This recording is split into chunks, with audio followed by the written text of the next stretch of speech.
مولانا تحسین جیلانی صاحب کے بیانات سننے کے لیے تحسین جیلانی آفیشیل کو سبسکرائب کریں۔ دیکھیں مالداری کتنی بھی آ جائے، اگر عمل اچھے نہیں ہیں تو ساری چیزیں بیکار ہیں۔ ایک مالدار شخص تھا، میاں بیوی دونوں جا رہے تھے، انہوں نے ایک کشتی کو بک کر لیا تھا۔ ہم لوگ ہیں نا کہ کہیں جاتے ہیں تو کار وغیرہ بک کر لیتے ہیں اور پھر ہم کہتے ہیں کہ نہیں بھائی اب کوئی نہیں بیٹھ سکتا، یہ ہم نے بک کر لی ہے، اکیلے بیٹھ کے جائیں گے۔ ایسا بھی نہیں ہونا چاہیے۔ اگر آپ نے اکیلے کوئی چیز بک کر لی ہے، کوئی کار آپ نے بک کی ہے، آپ اکیلے جانا چاہ رہے ہیں، تو اگر آپ کو کوئی پریشان حال مل جائے، غم کا مارا ہوا مل جائے، تو اگر وہ آپ سے کہے کہ مجھے بھی بھائی لے لو تو منع مت کیا کرو، ساتھ میں لے لیا کرو۔ انہوں نے بک کر لی تھی کشتی، انہیں جانا تھا دور۔ ایک اللہ کے ولی آ گئے، ان کو بھی سفر کرنا تھا، ان کو بھی جانا تھا، اور کشتی صرف ایک تھی۔ اب یہ 3 لوگ ہو گئے۔ وہ مالدار آدمی تھا، میاں بیوی تھے، دونوں کشتی میں سوار ہو گئے۔ تو ایک اللہ کے ولی آئے، انہوں نے کہا کہ بھائی صاحب مجھے بھی جانا ہے، مجھے بھی دریا کے پار جانا ہے، مہربانی کریں کہ کوئی کشتی بھی نہیں ہے تو مجھے اپنی کشتی میں شامل کر لیں، مجھے اپنی کشتی میں سوار کر لیں، مجھے بھی لے چلیں۔ تو دونوں نے صلاح ملائی کہ کیا کرتے ہیں، منع کر دیتے ہیں۔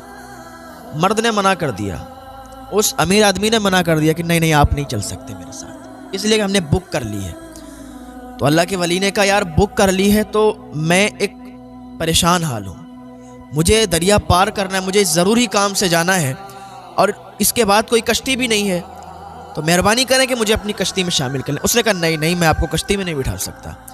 جو بیوی تھی وہ تھوڑا نیک تھی، اس نے کہا اپنے شوہر سے کہ بیٹھا لو، کیا بات ہے، اکیلے ہیں، کونے میں پڑ جائیں گے، کونے میں بیٹھ کے چلے جائیں گے، ہمارا کیا جائے گا۔ تو اس کے سمجھ میں آ گیا، اس نے کہا ٹھیک ہے بیٹھ جاؤ۔ بیٹھ گئے دونوں، کشتی چلنے لگی۔ تو یہ اللہ کے ولی ایک کونے میں بیٹھ کے اور ادب وظائف پڑھنے لگے۔ انہوں نے اپنا ناشتہ وغیرہ رکھا، ناشتہ وغیرہ کھانے لگے۔ تو بیوی نے کہا کہ حضرت آپ بھی لے لیجئے تھوڑا بہت۔ انہوں نے کہا نہیں بس آپ لوگ کھائیے۔ تو ان کی نگاہ گئی کہ اس میں دارو بھی رکھی تھی، شراب رکھی تھی ان کے سامنے۔ جب شراب دیکھی تو یہ اللہ کے ولی ان کے پاس آ کے بیٹھ گئے۔ لیکن کیا کر رہے ہو آپ، شراب پی رہے ہو، لوگ مر رہے ہیں بھوکوں سے، آپ یہاں عیاشی کر رہے ہو، لوگوں کو کھانا نصیب نہیں ہو رہا، شرابیں پی رہے ہو، آپ کو شرم نہیں آتی؟ آپ کو مر کے جانا نہیں ہے، اللہ کی بارگاہ میں حاضری نہیں دینا، آپ کو جواب نہیں دینا اس کا؟ انہوں نے جب سمجھایا تو اس کے بھیجے میں بات پڑنے لگی۔ کچھ لوگ ہوتے ہیں نا کہ جہاں ان تک کوئی پہنچتا ہی نہیں ہے، کچھ لوگ ایسے ہوتے ہیں کہ گناہ پہ گناہ کرتے جاتے ہیں، ان کو کوئی سمجھانے والا نہیں ملتا، ان تک کوئی نہیں پہنچ پاتا کہ انہیں اچھی باتیں بتائے۔ اس وجہ سے بھی وہ بیچارے پیچھے رہ جاتے ہیں، انہیں کچھ پتہ نہیں ہوتا اور کوئی انہیں سمجھانے کی کوشش بھی نہیں کرتا، کتنا بھی بڑا ہو، کتنا بھی مالدار ہو۔ وہ چاہتا ہے کہ مجھے کوئی گائیڈ کرنے والا ملے، وہ چاہتا ہے کہ کوئی مجھے سمجھانے والا ملے جو مجھے سمجھائے، میرے دل کو بدل دے۔ بہت سے لوگ ہوتے ہیں، آج تو سوشل میڈیا کا دور ہے، ہر انسان تک بات پہنچ جاتی ہے۔ اس نے ساری کی ساری شراب دریا میں پھینک دی۔ کہنے لگا بابا جی مجھے یہ بتائیے، میں اگر اب توبہ کروں کیا اللہ معاف فرمائے گا؟ میں نے تو بہت گناہ کیے ہیں، زندگی یوں ہی دارو شراب میں گزار دی ہے، عیاشی میں زندگی گزار دی ہے، اب اللہ کی بارگاہ میں آؤں کیا اللہ معاف کرے گا؟ وہ اللہ کے ولی کہتے ہیں یار آیا تو صحیح، دیر سے آیا پر آیا تو صحیح اللہ کی بارگاہ میں۔ اب تو اللہ کی بارگاہ میں سچی توبہ کر لے تو اللہ تعالیٰ تجھے ایسے ہی معاف کر دے گا جیسے تو نے کبھی گناہ ہی نہیں کیے ہیں۔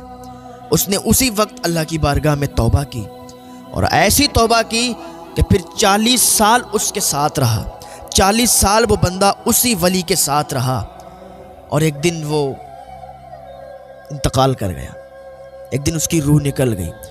تو وہ ولی اتنا روئے کہ ان کی داڑھی بھیگ گئی، ان کے آنسو نکلتے تھے، اور وہ جب زندہ تھا تو کہتا تھا یار آپ ملے ہو لیکن دیر سے ملے ہو، کاش آپ پہلے مل جاتے، کاش آپ پہلے ملے ہوتے تو ہم اور نیکیاں کما لیتے۔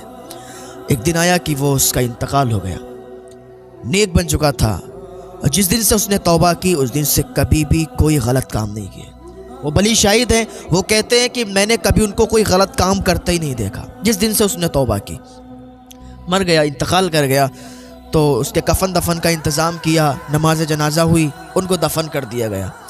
وہ ولی کہتے ہیں کہ ایک دن میں نے خواب میں دیکھا، تو خواب میں وہ آیا، میں نے ان سے پوچھا کہ کیا حال ہے بتاؤ، تو وہ کہنے لگا حضور میرا تو اچھا حال ہے، اللہ نے مجھے معاف فرما دیا، میرے ساتھ خیر ہی خیر ہے، مجھ سے کوئی زیادہ حساب کتاب بھی نہیں ہوا، مجھے معاف کر دیا گیا اور میں آرام سے ہوں، اس لیے کہ میں نے توبہ کر لی تھی اور توبہ کرنے کے بعد میں نے کبھی گناہ نہیں کیے تھے۔ انسان آ جائے اگر اللہ کی بارگاہ میں کتنا بھی گناہ گار ہے، پوری زندگی گناہ کر لیے ہیں، وقت ملا ہے، توبہ کر لیں اللہ کی بارگاہ میں، اللہ ایسے معاف فرما دے گا جیسے کبھی گناہ نہیں کیے ہیں۔ توبہ کا دروازہ بھی بند نہیں ہوا، لیکن وہ دن بھی آنے والا ہے کہ توبہ کا دروازہ بند ہو جائے گا، پھر کسی کی توبہ قبول نہیں ہوگی، پھر کسی کی توبہ ماننے نہیں ہوگی۔ ابھی توبہ کا دروازہ کھلا ہوا ہے، ابھی ٹائم ہے ہمارے پاس، آئیں اللہ کی بارگاہ میں توبہ کر لیں، اللہ تو معاف فرمانے والا ہے۔ اللہ فرماتا ہے کہ تم مجھ سے مانگ، میں عطا کرنے والا ہوں۔ گناہ گار ہے، توبہ کر تو صحیح، اللہ معاف فرمانے والا ہے، اللہ تجھے معاف فرمائے گا۔ اللہ کی رحمت سے نا امید نہ ہو، ہاں اللہ عطا فرمانے والا ہے۔